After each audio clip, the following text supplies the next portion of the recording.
Hello guys, मेरा नाम हसनैन खान है। आप देख रहे हैं कंपैरिजन टीवी। पाकिस्तान और इंडिया के जो मामलात हैं, इसके हल की बात करेंगे। क्या पाकिस्तान और इंडिया के मामलात हल हो सकते हैं? जिस तरह इंडिया पाकिस्तान की टेंशन चल रही है 79 ईयर से, ये मामलात आपको लगता है कभी हल हो पाएंगे या मामलात इसी तरह चलते रहेंगे? वहाँ से इंडिया अखंड भारत की बात करेगा, पाकिस्तान की तरफ से गज़ो हिंद की बात होगी। ये मामलात सेटल की तरफ आप जाते हुए देख सकते हैं कभी, या मतलब आने वाली नस्ल ही ये देखेगी? इंशाल्लाह अल्लाह ने चाहा तो बहुत जल्द आप लोग बहुत बड़ी खुशखबरियां सुनेंगे। कोई खुशफहमी में ना रहे, सारी कौम एक एक बच्चा पाक फौज के साथ खड़ा हुआ है और कुलीदी किरदार इसमें महाजिरों का है। एक साल पहले जंग के क्या मामला थे, एक साल बाद आप क्या समझते हैं, क्या तब्दीलियां आई हैं? तब्दीलियां क्या है? इंशाल्लाह फौज हमारे, जब तक ये फौज है तो हम लोग अपने आप को महफूज समझते हैं, और इंडिया की तो ऐसी ही तैसी। और एक साल पहले तो कुछ वो हमें बच्चे समझते थे कि हम कुछ भी नहीं कर पाएंगे, तो हम लोग यानी मकसद है। क्या कहेंगे, मार्का का जो एक साल कंप्लीट हो गया, सवाल से क्या मैसेज देना चाहेंगे? एक साल पहले और अभी के अंदर क्या फर्क है? अल्हम्दुलिल्लाह, ये हमारी खुश नसीबी, हमारे पाक फौज ने हम लोग के साथ ये कोऑपरेट किया और हमें एक जश्न का मौका दिया, जो आज हम हमारे हक मना रहे हैं। वो भारत को उन्होंने धूल चटा के हम लोग को कामयाबी करते हैं। आप समझते हैं ये पाकिस्तान, हमारे पाक कराची का एक बच्चा पाक फौज के साथ है। पाक फौज को आज हम सलाम करने के लिए यहाँ जमा हुए हैं। पाकिस्तान, पाक फौज जिंदाबाद। तो इंडिया और पाकिस्तान के मामला कभी हल भी होंगे या इसी तरह के रहेंगे? नहीं, उम्मीद तो है कि हल शायद हो जाए हमारे पास। यूरोप की तरह अगर बेहतरी होगी, जिस तरह यूरोप के अंदर बेहतरी है, फिर ग्रोथ भी होगी, तरक्की भी होगी, डेवलपमेंट भी होगी। जंगों से तो मामला बेहतर नहीं होते। अभी देखें कि आगे की क्या नोयत होती है, क्या पता कि हमारी पाक फौज जो है वो नहीं एक्सेप्ट करे। देखिए, हमारी जो यूरोपियन जो कंट्रीज है वो सिविलाइज्ड है। हम जो है अभी इस मरहले से गुजर रहे हैं, तो इसमें हमें जो है थोड़ा टाइम लगेगा।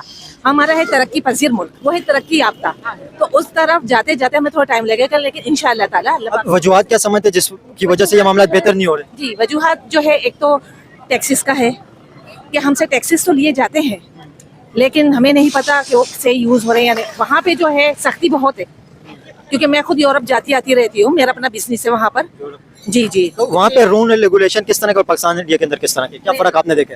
बहुत ज़्यादा फ़र्क है यहाँ, क्योंकि हमारे जो है यहाँ की जो कौम है, तो वो एक तो यहाँ पे गुर्बत है। सबसे मेन चीज़ जो है वो गुर्बत है। वही सिविलाइज्ड कौम है, वो तरक्की याफ्ता कौमें हैं, वो हम तरक्की पजीर हैं। तो बस ये क्या, इंशाल्लाह ताला। जिस तरह आपने कहा यूरोप के अंदर मामलात बेहतर हैं, इटली और जर्मनी को आप देखें, फ्रांस को देखें, वहाँ से एक कंट्री से दूसरी कंट्री के अंदर अगर आप जाओ आपको फेंसिंग नहीं मिलेगी। पता ही नहीं चलेगा आप किस टाइम पे एक कंट्री में दूसरी कंट्री क्रॉस कर गए। इंडिया पाकिस्तान के कभी इस तरह के मामलात होंगे या नहीं, आपको लगता है? ये बस क्या कह सकते हैं, इसमें हो सकते हैं इंशाल्लाह ताला। अल्लाह पाक के हुक्म से देखें, कोई चीज़ नामुमकिन नहीं है, हर चीज़ मुमकिन है। कैसे मुमकिन हो? अब ये तो वक्त और हालात के साथ साथ ही बता सकते हैं कि किस तरीके से वो कर सकते हैं। लेकिन जहाँ तक आपने कहा कि यूरोपियन कंट्रीज और पाकिस्तान का जो है मवाजना अगर हम करें, तो वहाँ पे रूल्स रेगुलेशन है, वहाँ की जो है कौमें अवाम जो है वो फॉलो करती हैं, लेकिन यहाँ की अवाम जो है वो इतना फॉलो नहीं कर पाती। इसमें बहुत सारे मसले मसाइल है, बहुत ज़्यादा पेचीदगियाँ हैं, जिसकी वजह से जो है वो हमारी कौम जो है वो फॉलो नहीं कर पाती। ग्रोथ क्या वजह, क्या समझते हैं किस वजह से पाकिस्तान ग्रोथ नहीं कर पा रहे? यूरोप और पाकिस्तान में क्या डिफरेंस? जी, मैसेज था, हम लोग आज यहाँ आए हैं सेलिब्रेशन के लिए आए हैं। तो सेलिब्रेशन में हमने यही सीखा कि पाकिस्तान ने जो एक साल पहले ये कारनामा अंजाम दिया, इसके पीछे आसिफ मुनीर साहब का मैं शुक्रिया अदा करूंगी, उन्हें खराज तहसीन पेश करूंगी। वो एक ऐसे जनरल हैं जिन्होंने बता दिया कि पाकिस्तान फ़ौज छोटी ज़रूर है, जैसे MQM हमारी छोटी सी है ना, तो वैसे फ़ौज पाकिस्तान इंडिया के मुकाबले में बहुत छोटी है। और जब ये बातें चल रही थी जंग की, और मैं सबको बताते फिर रही थी कि ये पाकिस्तान फ़ौज कभी हार नहीं सकती, क्योंकि मेरे रगों में एक फ़ौजी ख़ानदान का खून है। मैं बेहतर तौर पे समझ सकती हूँ कि जब ये बॉर्डरों पे जाते हैं ना, तो ऐसे नारे तकबीर अल्लाह अकबर के नारे लगाते हुए जब आगे जाते हैं, तो जो दुश्मन की फ़ौज है वो डर के पीछे हो जाती है। ये एक ऐसी फ़ौज है, इसको हराना नामुमकिन है। ये छोटी सी फ़ौज और इसके अंदर जो मिनॉरिटी का हिस्सा है वो बहुत बड़ा है। मिनॉरिटी होते हुए, मिनॉरिटी काउंसलर होते हुए, मैं सबको तहे दिल से Hindu minority? No, I am Christian. Yes. तो आप क्या समझते हैं मिनॉरिटी पाकिस्तान के अंदर कितनी सेफ है? बहुत सेफ है। अगर बोलें कि नहीं सेफ, तो मैं ये नहीं मानती कि सेफ नहीं है। देखिए, कुछ अनासिर हैं जो कि इस चीज़ को मुतासिर कर रहे होते हैं, वो मुतासिर अनासिर भी हमारे ही अंदर से आ रहे होते हैं। मुझे बहुत ज़्यादा इज्जत मिलती है, मैं हमेशा अपने आप को आज़ाद फील करती हूँ, और अगर छोटे छोटे हमारे मामलात होते हैं तो उसको हमने खुद ही हल करना होता है। कुछ हमारे भी सियासतदान इसको बहुत ज़्यादा अपनी दुकान चमकाने के लिए बोले कि थोड़ा सा ऊंचा कर देते हैं कि नहीं ऐसा हो रहा है वैसा हो रहा है। I am proud of you I am Christian, I am Pakistani. Pakistan जिंदाबाद। अब बेहतर चाहते हैं इंडिया पाकिस्तान के मामला बेहतर हो जाएं, नहीं, मैं जहाँ के दोनों कंट्रियां ग्रोथ के ऊपर ज्यादा फोकस करें, ना कि जंगों के ऊपर मामला खराबी की तरफ, दोनों की ताकि ग्रोथ हो। मैं चाहती हूँ, देखें, जंग के जरिए कोई मामला हल नहीं हो सकते। मैंने नई दुनिया में कभी हुए हैं। ना ही दुनिया में कभी हुए हैं, मज़ाकरात हों और हमारे लीडर और उनके लीडर बैठ के ऐसी बात करें जिससे हमारे आगे तरक्की के चांसेस बढ़े। और जो मैंने अपने फादर से सुना है, उन्होंने अपने फादर से सुना होगा कि ये एक ऐसी फौज है जो धोखा देने वाली है, और धोखा देने वाली फौज को पाकिस्तान ने कैसा सबक सिखाया 1 साल पहले, जिसकी सेलिब्रेशन करने हम आ जाए। और ये इंडिया सुनेगा तो इंडिया तो सो जाएगा कि भाई ये तो एक छोटी सी फौज ने इतनी बड़ी फौज, जिस हमारे 4 प्रोविंसेस हैं और उनके कितने, हम उनका 28 हम उनका मुकाबला कर सकते थे? कभी भी नहीं। मगर ये एक जज्बा है जो कि सिर्फ अफवाज पाकिस्तान में है। अच्छा, हमारे मुल्क में जो है माइनॉरिटी को ज़्यादा वो फोकस किया जाता है, और यहाँ पे सबको जो है अपने आज़ादी का हक दिया जाता है, सब अपने मजहब के मुताबिक ज़िंदगी गुजार सकते हैं। लेकिन हिंदुस्तान में जो है वो ये चीज़ नहीं है। वहाँ पे जो माइनॉरिटी है मुस्लिम है। लेकिन देखें आप, रियलिटी अगर आप देखें तो इंडिया के अंदर एक माइनॉरिटी के मुस्लिम जो हैं, वहाँ पे वो प्रेसिडेंट भी बने इंडिया के। पाकिस्तान के अंदर तो कोई प्रेसिडेंट नहीं बन सकते हमारे यहाँ होने से अगर बात करें। नहीं, हमारे जो यहाँ पर हम अपने मुल्क की बात कर रहे हैं कि हमारी जो पाकिस्तानी फौज है उसमें आप देखें माइनॉरिटी भी है, हमारी पाकिस्तानी फौज में भी। अगर ऐसा ही होता तो फिर हम माइनॉरिटी को नहीं आगे आने देते। हम माइनॉरिटी को जो है मेजोरिटी से ज़्यादा हम अवलियत देते हैं। हम उनके हुकूक समझते हैं कि सबसे पहले हम उनके हुकूक अदा करें, उनके जो हुकूक है वो हम करें। बाद में हमारा इस्लाम भी यही हमें सिखाता है और समझाता है। तो इसीलिए अक्सर ये जो अक़लियत है, हम उनको ज़्यादा इससे ज़्यादा हम इज़्ज़त देते हैं। उनको सारी आज़ादी दी जाती है कि वो आज़ादी के साथ यहाँ पे अपने मजहबी आज़ादी, माशरती आज़ादी, समाजी आज़ादी, वो अभी लोग इंडिया पाकिस्तान के हवाले से ज़्यादा सुनना चाहते हैं। आप इंडिया पाकिस्तान के मामला हल होने की क्या ऐसी चीज़ समझते हैं कि जिसकी वजह से कैसे स्टेप लिए जाएं, कौन सा ऐसा कंट्री है जो दोनों के मामला बेहतरी की तरफ लेके जा सकते हैं, और कौन, जिस तरह भी पाकिस्तान ईरान और अमेरिका के मामला बेहतर करवा रहे हैं, सेटलमेंट करवा रहे हैं, इस तरह दुनिया के अंदर कौन सा कंट्री है जो इंडिया पाकिस्तान के मामला बेहतर करवा सकती है? ये सब चीज़ें जो है ना मुज़ाकरात से होती है, टेबल टॉक है इसका। कौन करवाएगा?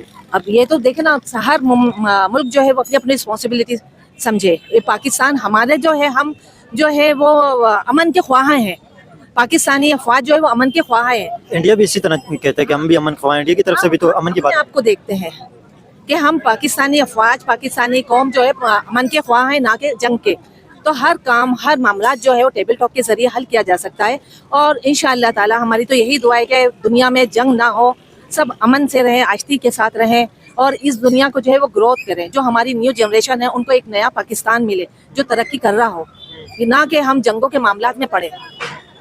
तो इंशाअल्लाह ताला आप कोई मैसेज देना चाहेंगे इंडिया पाकिस्तान के हवाले से, और ये मामला बेहतर किस तरह हो सकते हैं? जी बिल्कुल, जैसा कि इन्होंने बोला कि मुज़ाकरात हो, टेबल टॉक हो, तो इसी तरीके से मामला हमारे बेहतर हो सकते हैं। बाकी आज हम ये जो सेलिब्रेट करने के लिए आए हैं, तो हमारी फ़ौज को, हम अपनी फ़ौज के साथ हैं, हम उनके शाना बशाना खड़े हुए हैं, हम उनके साथ हैं। जिस तरीके से उन्होंने दुश्मनों को धूल चटाई, और हम ये मामला बेहतर कैसे हो सकते हैं ताकि जंग की बात हो ही नहीं, डेवलपमेंट के ऊपर फोकस हो, बेहतरी के मामला तरफ जाए? मामला बेहतर तो सिर्फ और सिर्फ मुज़ाकरात से ही हो सकते हैं। जंग से तो कभी भी बेहतर नहीं हो सकते। जितनी जंग होती रहेगी, जंग तो बढ़ती ही रहेगी, जंग कभी भी ख़त्म नहीं हो सकती। बस मुज़ाकरात होंगे तो अगर, तो फिर जब ही ख़त्म हो सकती है, इसके अलावा तो ख़त्म नहीं हो सकती जंग। मुज़ाकरात, कश्मीर का इशू सबसे बड़ा इंडिया पाकिस्तान का, अगर ये इशू हल हो जाए तो और सबके मामला बेहतर हो सकते हैं। तो कश्मीर का इशू हल क्यों नहीं हो रहा, और ये किस तरह हल होगा? किस तरह हल होगा इसका भी, कश्मीर का जो इशू है ये किस तरह हल होगा, और ये हल क्यों नहीं हो रहा, इसकी क्या वजह? मेन इशू तो इंडिया पाकिस्तान में कश्मीर का ही है। वो तो है। अब ये तो हुकूमतों को चाहिए कि वो इसको टेबल टॉक के जरिए करें। हम तो खुद चाहते हैं, हम आवाम जो है, हम खुद चाहते हैं कि मिल बांट के रहें, सब अमन से रहें, मोहब्बत के साथ रहें। बाज़ मामला जो होते हैं वो हुकूमती सतह पे किए जाते हैं। लेकिन कश्मीर का इशू हल किस तरह हो सकता है, इसकी क्या मतलब? टेबल टॉक के जरिए हो सकता है। देखिए, हर मामला जो है वो टेबल टॉक के जरिए ही किया जाता है हल। बगैर टेबल टॉक के तो बिल्कुल कोई मामला हल कर ही नहीं सकते। आपको इंडियंस भी देख रहे हैं, हज़ारों इंडियंस, क्या मैसेज देंगे इंडियंस को? इंडियंस को भी मैं यही मैसेज करूंगी, वहाँ की भी जो अवाम है वो भी चाहती है कि जंग ना हो, अमन मोहब्बत के साथ रहे। इसी तरह पाकिस्तानी अवाम भी, यहाँ के सब लोग ये चाहते हैं अमन के साथ रहें, और जंग बिल्कुल भी नहीं चाहते। अमन किसी मसले का हल है भी नहीं, है ही नहीं, कोई मसले का हल जंग नहीं है। यूरोप में के अंदर देखें कितनी लंबी जंग हुई, 100 साल जंगें हुई, फ्रांस, इटली, जर्मनी, जापान की, तो अभी मामला बेहतर हो गए। दीवारें बर्लिन उसको तोड़ दिया गया, फिर वो हो गए जर्मनी ने। तो यही है ना कि हर चीज़ का जो है टाइम पीरियड होता है, और टेबल टॉक के जरिए ही हल किया जाता है। क्या फर्क देखते हैं 1 साल पहले और अभी के अंदर? यार बहुत सीधी बात, हमारी खुददारी सबसे पहले होती है ना। दुनिया में हमने अपने आप को मनवाया, असल बात ये हमने मनवाया। कि हम ये चीज़ से डरते नहीं है, बस ये है। इंडिया और पाकिस्तान के मामला बेहतर हो जाएंगे या इसी तरह चलते रहेंगे मामला? ये तो चलता रहेगा, इसमें तो बहुत मुश्किल है कि बेहतरी है। जब तो वहाँ ताली दो हाथ से बचती है, जब तो वहाँ इंडिया से नहीं होगा तो पाकिस्तान भी नहीं करेगा ना। इंडिया कहते हैं पाकिस्तान नहीं कर रहे, पाकिस्तान कहते हैं इंडिया नहीं कर रहे, दोनों एक दूसरे को कहते हैं। तो दोनों तरफ ऐसे लोग मौजूद हैं ना जो नहीं चाहते कि अमन हो। मेन इशू आप क्या समझते हैं दोनों कंट्रियों के अंदर? मेन ऐसा कौन सा इशू है जो मामला हल की तरफ नहीं लेके जा रहे? क्या ऐसी वजह? इशू है जिसको नहीं चाहते कि हल हो। अगर वो हल हो गया कश्मीर का इशू, जरूरत ही नहीं है। कश्मीर का इशू दोनों नहीं चाहते कश्मीर का इशू हल हो। अगर कश्मीर का इशू हल हो जाता है तो एशिया के लिए आप एशिया के लिए इसको कितना बेनिफिट समझते हैं? बिल्कुल, हमारी लड़ाई तो है ही नहीं ना। हमारे इंडिया का क्या झगड़ा है? कश्मीर का इशू है। कश्मीर का इशू था और वो हल होना नहीं है। लेकिन ना वो सड़क बननी है, यूनिवर्सिटी रोड बनना है, ना कश्मीर का मसला होना है। यूनिवर्सिटी रोड भी नहीं बने।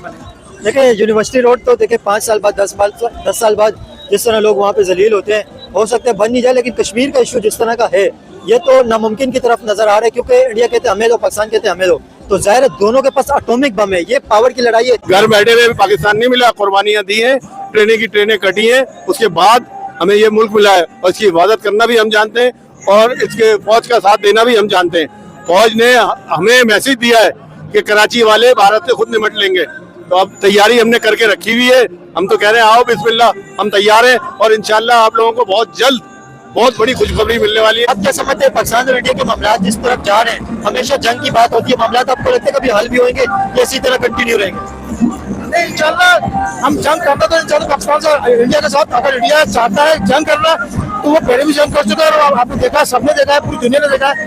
तो इंशाल्लाह अगर वो जंग करना चाहता है तो हम लोग बिल्कुल रेडी हैं, बिल्कुल तैयार है। हमारे का हक जो हमने आज बनाया, हमने इसकी ये हमने निशानदेही कर दी है उसको कि अगर वो चाहता है जंग तो हम लोग बिस्मिल्लाह, हम लोग बिल्कुल तैयार है। लास्ट ईयर 2025 के अंदर इस तरह पाकिस्तान ने दिन के उजाले के अंदर इंडिया के तरफ उसके इंडिया को मार किया। अल्हम्दुलिल्लाह पाकिस्तान का बुलंद हो गया और अल्हम्दुलिल्लाह पाकिस्तान का मयार, पाकिस्तान का जो उभरा है पूरी दुनिया के अंदर एक नाम गया पाकिस्तान का। आप इंडिया पाकिस्तान के मामला क्या समझते हैं, कभी बेहतर भी होंगे या इसी तरह लगे रहेंगे मामला? देखिए मैं इसी इतना ये कहूंगा ये इंडिया पाकिस्तान के मामला, ये हमारी फॉरेन कंट्री के मामला है ना, ये जो आला क़यादत जो थी उनके मामला थे। लेकिन मैं ऐसा पाकिस्तानी ये कहूंगा कि जब जब इंडिया पाकिस्तान को मैली आंख से देखेगा उसको हम वो धूल चटाएंगे जो इंडिया की आने वाली नस्लें भी याद करेंगी। अंकल जी आप क्या समझते हैं इंडिया पाकिस्तान के मामला कभी बेहतरी की तरफ भी जाएंगे या इसी तरह रहेंगे? इंशाल्लाह पाकिस्तान जिंदाबाद, पाक जिंदाबाद और बाकी रहे इंडिया की बात, तो इंशाल्लाह ताला हमारे मुल्क के अफवाज पाकिस्तान को कोई जवाब देंगे, हर हाल में देंगे। आने वाला वक्त इंशाल्लाह इंडिया का बॉर्डर क्रॉस करेंगे हम लोग। और पाकिस्तानी अफवाज, पाकिस्तानी कौम, ऐसा पाकिस्तानी होके मुझे ये इस पे अपने आप को प्राउड फील होता है कि हम उस मुल्क में है जहाँ की हुकूमत, जहाँ की जो है फ़ौज वो इतनी बहादुर है माशाल्लाह से कि हम अपने घरों में चैन की नींद सोते हैं और हमारी फ़ौज जो है वो दुश्मनों को फिर ललकारती है। अगर दुश्मन ने हमला करा तो फिर उसको मुंह तोड़ जवाब भी देना जानती है हमारी फ़ौज। देखिए इंडिया पाकिस्तान के हवाले से बात कर रहे हैं, इंडिया पाकिस्तान की किस तरह सेटलमेंट हो सकती है और जिस तरह इंडिया और पाकिस्तान के मामला आप कह लें कि 79 ईयर से जब से दोनों आज़ाद हुए, ख़राब हुए, 1 साल के बाद ही 48 के अंदर जंग हुई, फिर उसके बाद 1 साल पहले इंडिया पाकिस्तान की जंग हुई, तो अभी भी जंगों की बातें होती हैं, मुज़ाकरात नहीं होते। अभी एक न्यूज़ आई थी कि ऑपरेशन सिंदूर के बाद 4 मरतबा इंडिया और पाकिस्तान के टॉप ऑफिशियल्स की मुलाकात हुई थी 4 कंट्रियों के अंदर, लेकिन अभी दोबारा इस तरह की कोई बेहतरी की बात नहीं आ रही है। आप ज़रूर कमेंट के अंदर बताएं, जो लोग मुझे इंडिया से देख रहे हैं आप लोग ज़रूर बताएं कि इंडिया पाकिस्तान के मामला किस तरह बेहतर हो सकते हैं और जो कश्मीर का मेन इशू है इसके हल क्या है और किस तरह ये हल होगा। हमारी पाक फ़ौज के जो हैं चीफ आसिम मुनीर साहब, पाक फ़ौज के, वो इतने अच्छे हैं और इतने बहादुर हैं कि उन्होंने ये अमेरिका और ईरान की जो जंग थी उसके लिए एक मसालहती कोशिश करी और टेबल टॉक के ज़रिए ही इस जंग को रुकवाया। तो माशाल्लाह से हमारी पाक फ़ौज जो हमारी इतनी अच्छी क़यादत वाली है कि वो बहादुर भी है और अमन की ख्वाह भी है। वो चाहती है कि दुनिया में जो है वो अमन हो, जंग ना हो। तो माशाल्लाह से आसिम मुनीर साहब ने और हमारी और दूसरी अस्करी क़यादत ने और हमारे वज़ीर आज़म साहब ने बहुत अच्छी ये अपनी ज़िम्मेदारी निभाई।